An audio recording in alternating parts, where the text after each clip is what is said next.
Hello friends, so last video में हम real number जो चैप्टर है उसका इंट्रोडक्शन देखे थे। इस वीडियो में हम यूक्लिड डिवीज़न लेमा के बारे में पढ़ेंगे।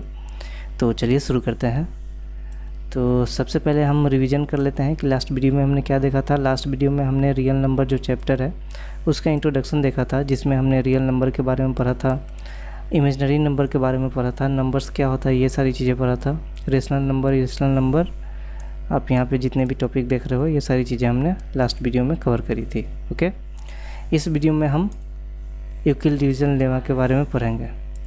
ठीक है, तो यहाँ पे हम क्या करेंगे कि यूक्लिड डिवीज़न लेमा पढ़ने से पहले हमें एल्गोरिथम क्या होता है, लेमा क्या होता है, ये दो चीज़ें हमें क्लियर करनी होगी। तो सबसे पहले हम देखते हैं कि एल्गोरिथम क्या होता है। तो एल्गोरिथम क्या होता है कि एक, आप यहाँ पे डिफिनीसन देख सकते हो, an algorithm is a series of well defined steps which give a procedure for solving a type of problem. मतलब किसी प्रॉब्लम को सॉल्व करने के लिए एक वेल डिफाइंड स्टेप को हम एल्गोरिथम कहते हैं। ये कहने का मतलब क्या है, अभी हम एग्जांपल के थ्रू समझते हैं। सपोज करो आपके पास एक एग्जांपल है, यहाँ पे 21 है एंड यहाँ पे 19 है। ओके, इसको ऐड करना है, इसको हमें जोड़ना है। तो इसके लिए हमें क्या करना पड़ेगा, हमें एक स्टेप को फॉलो करना पड़ता है, हमें एक एल्गोरिथम को फॉलो करना पड़ता है। जो ये हमारा इस जोड़ को सॉल्व करने के लिए हम जो स्टेप को फॉलो करेंगे उसे ही हम एल्गोरिथम कहते हैं। एल्गोरिथम का हिंदी में जो नाम है वो होता है कलन विधि। कलन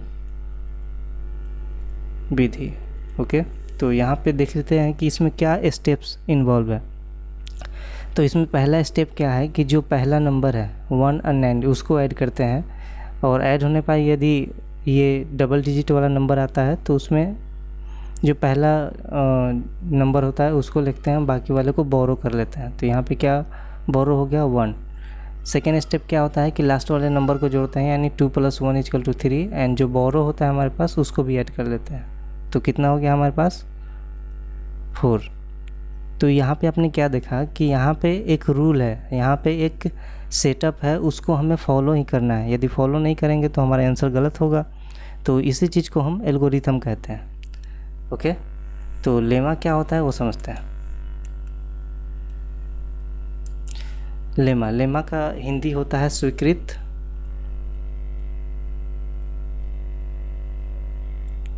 सिद्धांत।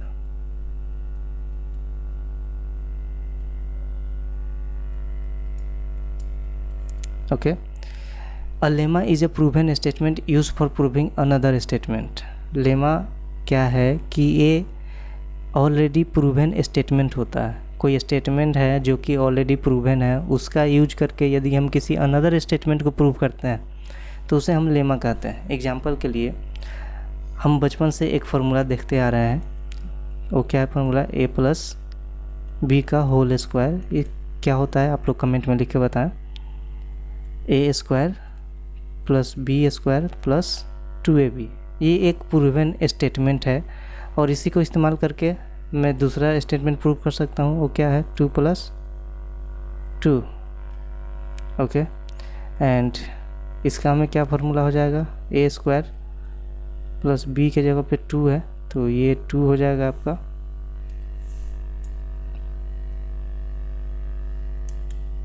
तो 2 का होल स्क्वायर + 2, a भी हमारा 2 है एंड b भी हमारा 2 है। तो हमारा आंसर क्या हो जाएगा 4 + 8 = 16। तो आपने देखा यहाँ पे कि एक जो स्टेटमेंट है ऑलरेडी प्रूवन है, उसी का इस्तेमाल करके हम अनदर स्टेटमेंट भी प्रूव कर सकते हैं। ओके, एग्जांपल के लिए एक और मैं एग्जांपल देता हूँ आपको।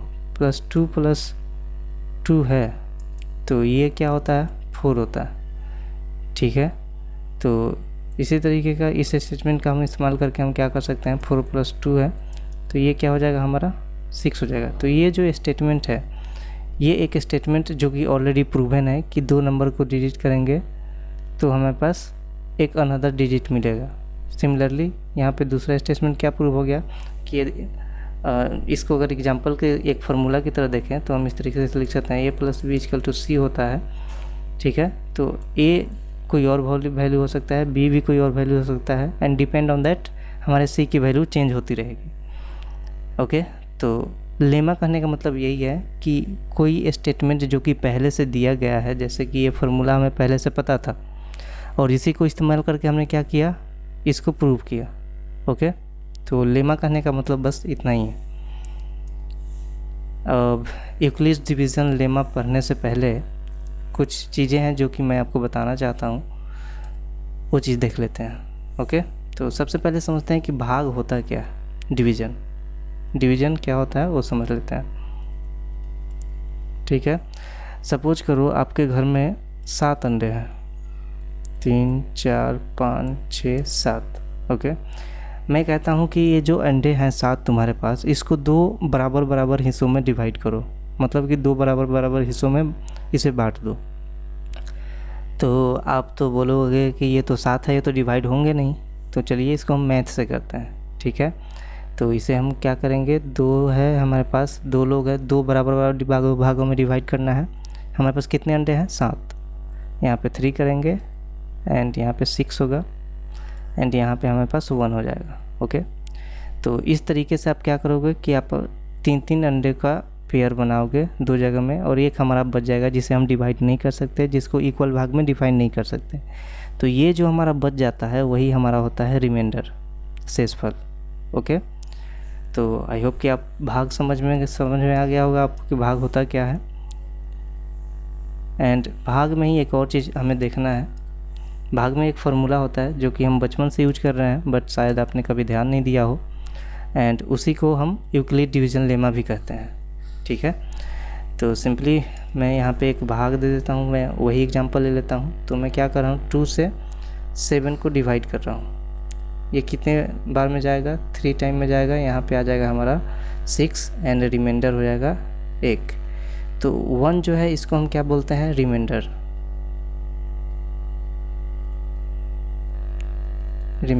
जिसको हिंदी में हम बोलते हैं शेषफल। ओके, एंड ये जो होता है ये होता है कोसेंट, जिसको हिंदी में हम बोलते हैं भागफल। ये जो 7 होता है ये होता है डिविडेंड,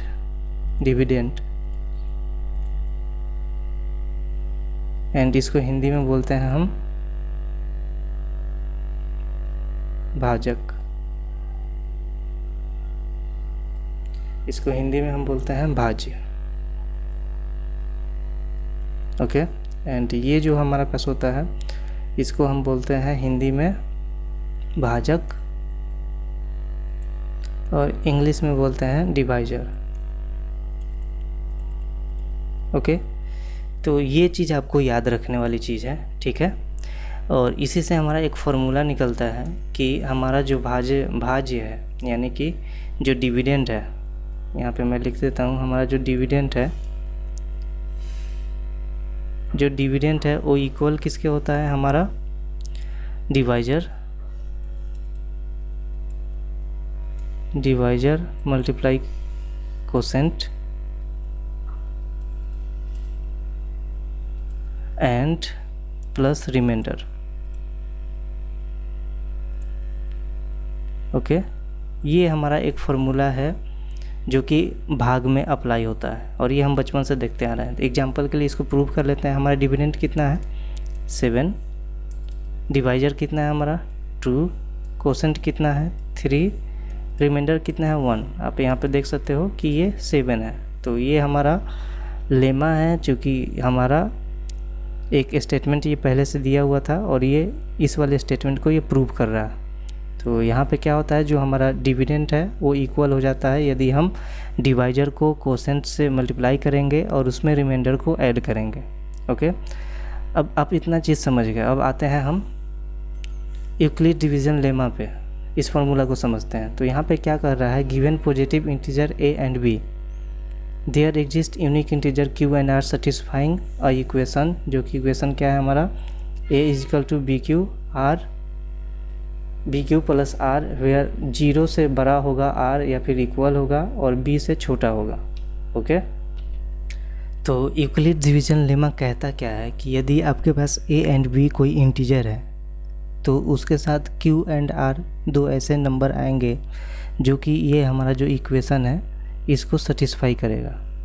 ओके, तो ये जो इक्वेशन कुछ और नहीं है, ये जो हमने फार्मूला देखा है यहाँ पे बस यही इक्वेशन है, बस इसको हमने यहाँ पे डिवाइजर लिखा है, वहाँ पे a एंड b q लिखा है। ओके, तो सिंपली आप यहाँ पे देख सकते हो कि जैसे ये यहाँ पे हमने 2 से 7 को भाग दिया है तो इसको हम इस तरीके से भी लिख सकते हैं ना कि 7/2। ओके, इस तरीके से हम लिख सकते हैं ना। तो इसी तरीके से अगर ये हम इसको a एंड b के फॉर्म में लिखना चाहें तो हम कैसे लिखेंगे, a/b। ओके, तो अब यहाँ पे क्या हो जाएगा कि अब मान लो कि a है, अब हमारा a कहाँ पे आ गया, b आ गया हमारा यहाँ पे। ठीक है, चूँकि हम a को b से डिवाइड कर रहे हैं, मैं यहाँ पे लिख देता हूँ, ऐसा ही लिखते हैं ना, a/ अगर b होता है तो b से हम किसको डिवाइड कर रहे हैं, a को। तो जब a को डिवाइड कर रहे हैं तो हमारे पास क्या होगा, कोसेंट q होगा एंड यहाँ पे समथिंग होगा एंड यहाँ पे हमारा r हो जाएगा रिमाइंडर।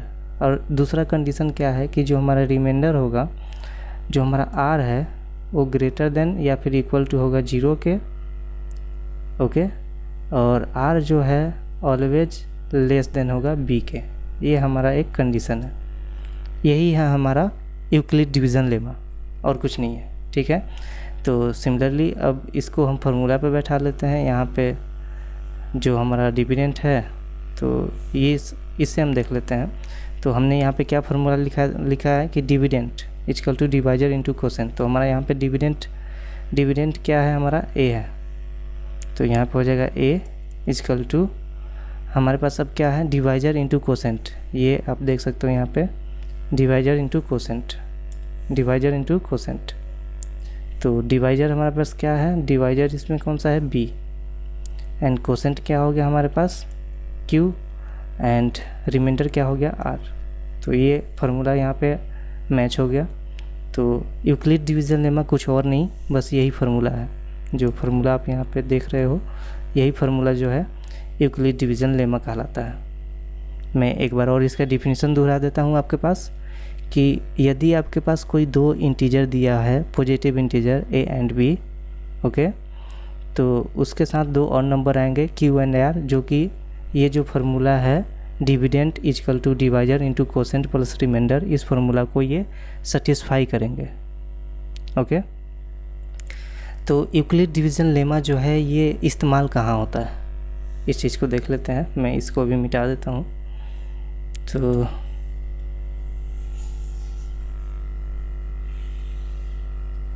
इसको यहाँ से हटा देते हैं।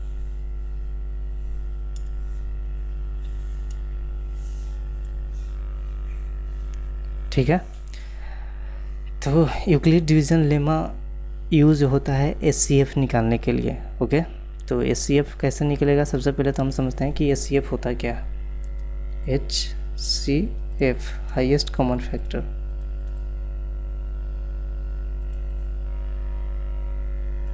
Highest common factor. ओके, तो इसमें हम उल्टा चलते हैं, पहले फैक्टर निकालेंगे, फिर कॉमन निकालेंगे एंड फिर हाईएस्ट निकालेंगे। सपोज करो हमारे पास दो नंबर है। ओके, हमारे पास एक 5 है एंड एक 10 है। ठीक है, तो इन दोनों का फैक्टर क्या होगा, 10 का फैक्टर क्या क्या हो सकता है। फैक्टर सीधा कहने का मतलब ये है कि 10 कौन कौन से नंबर से डिवाइड हो सकता है।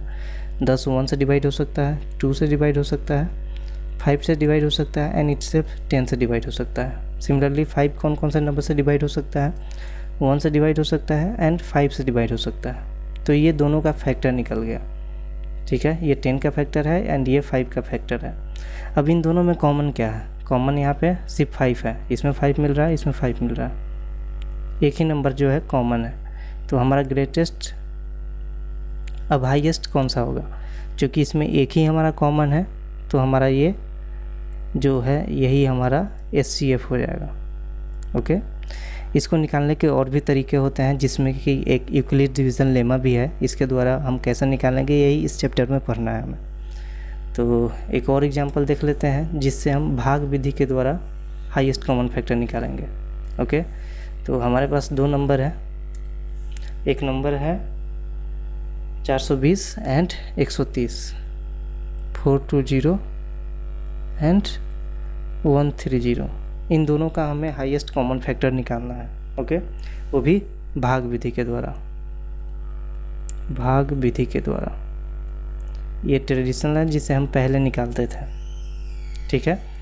बट ये जो हमारा चैप्टर है इसमें हम यूक्लिड डिवीज़न लेमा के थ्रू हाईएस्ट कॉमन फैक्टर निकालना सीखेंगे। बट मैं आपको एग्जांपल के लिए बता रहा हूँ कि हम पहले कैसे निकालते थे, ठीक है। तो सिंपली हमें क्या करना होगा, यहाँ लिखना होगा 420 एंड 130, इसको डिवाइड करना होगा।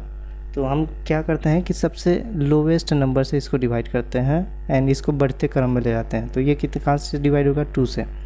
2 से डिवाइड कितने बार में होगा, 210 एंड ये हो जाएगा आपका 65।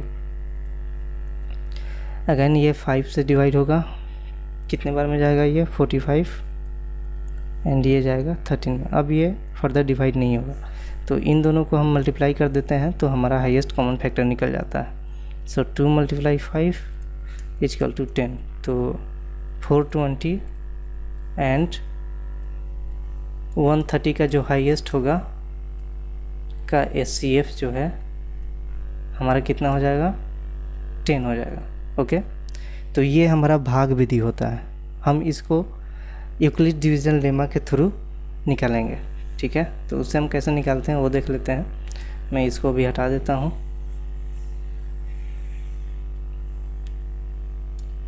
ठीक है। तो यूक्लिड डिवीज़न लेमा के थ्रू हम इसको कैसे निकालेंगे। हमारा नंबर क्या था, 420 एंड 130। Okay, 420 and 130। तो इसमें हम क्या करते हैं, जो सबसे पहला वाला नंबर, जो सबसे छोटा नंबर होगा उससे डिवाइड करते हैं बड़े वाले नंबर को। ओके, तो सिंपली हम क्या करेंगे, 130 से डिवाइड करेंगे 420 को। ओके, 130 को डिवाइड करेंगे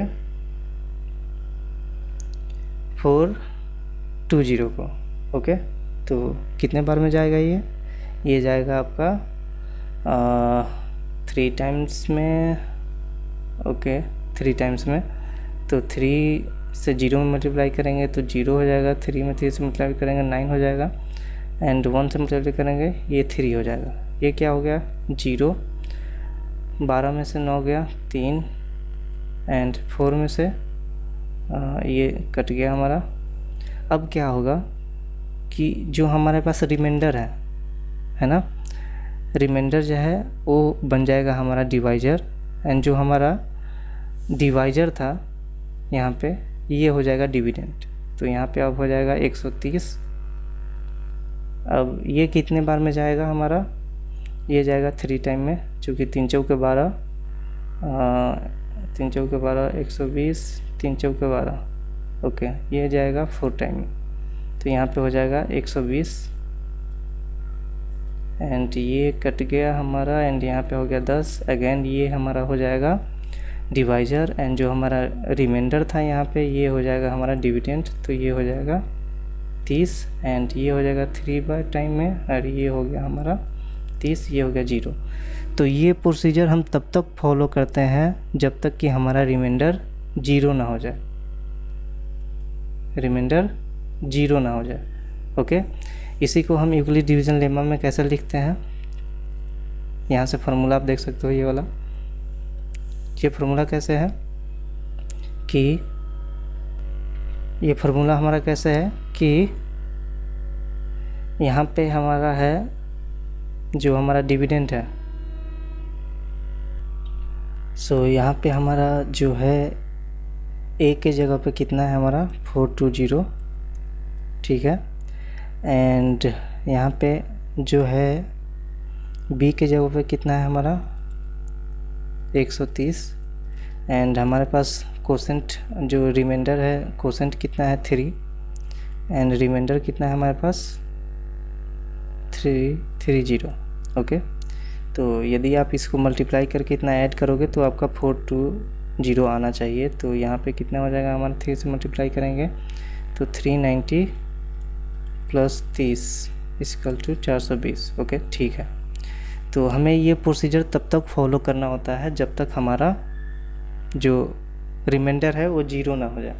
ओके, तो अभी भी हमारा रिमाइंडर क्या है, ये जो रिमाइंडर है ये नॉट इक्वल टू 0 है, 0 नहीं है। तो हमें आगे क्या करना होगा कि जो हमारा यहाँ पे जो भी डिवाइजर था, ये हमारा क्या है, डिवाइजर है। अब डिवाइजर क्या होएगा, डिवाइजर जो है वो बन जाएगा हमारा डिविडेंड। ठीक है, तो अब डिवाइजर हमारा ये है, इसको हम डिविडेंड बना लेते हैं। ये आ जाएगा यहाँ पे 130। ठीक है, अब 130 हमारे पास यहाँ पे आ गया। ये आप यहाँ पे देख रहे हो 130 हमारा यहाँ आ गया।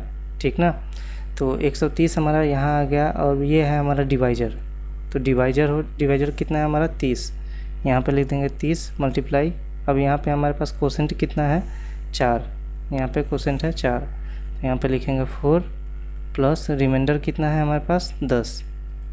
अगेन नॉट इक्वल टू 0, यहाँ भी 0 नहीं आया। अब अगेन हम क्या करेंगे, जो हमारा डिवाइजर था उसको डिविडेंड बना लेंगे। तो ये हमारा डिवाइजर था, इसको हम डिविडेंड बना देते हैं यहाँ पे 30। ठीक है, एंड हमारे पास अब यहाँ पे डिवाइजर कौन सा हो गया, नेक्स्ट हम देख रहे हैं। तो अब जो 10 है वो हो गया हमारे पास डिवाइजर। ठीक है, तो यहाँ पे हो गया 10 मल्टीप्लाई, हमारा कोसेंट कितना है 3। यहाँ पे आप देखोगे कोसेंट है हमारे पास 3, सॉरी यहाँ पे कोसेंट 3 प्लस रिमाइंडर कितना हो गया हमारा, यहाँ पे लास्ट में आप देख रहे हो कि रिमाइंडर जो है वो 0 हो गया। तो यहाँ पे हमारा ये हो गया 0। ओके, तो जब हमारा रिमाइंडर 0 हो जाता है तो जो हमारे पास जो हमारा डिवाइजर होता है वही होता है हमारा HCF। ठीक है, हम ये विधि तब तक अपनाएंगे जब तक कि हमारा रिमाइंडर 0 ना हो जाए। ठीक है, जब हमारा रिमाइंडर 0 हो जाता है तो जो डिवाइजर होता है वही हमारा हाईएस्ट कॉमन फैक्टर होता है। ये है हमारा हाईएस्ट कॉमन फैक्टर 420 एंड 130 का। ओके, एंड ये जो विधि है ये है हमारा यूक्लिड डिवीज़न विधि, यूक्लिड डिवीज़न लेमा। ओके, मैं एक बार आपको और एक्सप्लेन कर देता हूँ। सपोज करो आपके पास 2 नंबर दिए हैं, इनका HCF निकालना है। ठीक है, तो आप सबसे पहले देखोगे कि इसमें से सबसे बड़ा और छोटा नंबर कौन है। तो इसमें सबसे बड़ा जो है 420, तो इसको 420 को यहाँ ऊपर लिख दोगे एंड इसको इस तरीके से लिखोगे, यानी कि 420 को 130 से डिवाइड करना है। सबसे पहले देखना है कि दोनों में बड़ा कौन है। तो जो बड़ा होगा, जैसे 420 बड़ा है तो 420 को 130 से भाग दे दो। ठीक है, यहाँ पे आप देखो 130 से मैंने भाग दिया है, रिमाइंडर 30 आया है। अब जो रिमाइंडर 30 आया, ठीक है, ये प्रोसीजर हमें तब तक फॉलो करना है जब तक कि हमारा रिमाइंडर 0 ना आ जाए। तो जैसे ही रिमाइंडर 30 आया तो हमारे पास जो रिमाइंडर था, अब इस रिमाइंडर को हम क्या कर लेंगे, डिवाइजर बना देंगे। अब जो हमारे पास डिवाइजर था उसको हम डिविडेंड बना देंगे। तो यहाँ पे ये 30 आ गया एंड इसको हम डिविडेंड बना दिया। अब इसको मल्टीप्लाई करने पे हमारे पास अब रिमाइंडर आ गया 10। अब रिमाइंडर को क्या करेंगे, हम डिवाइजर बना लेंगे।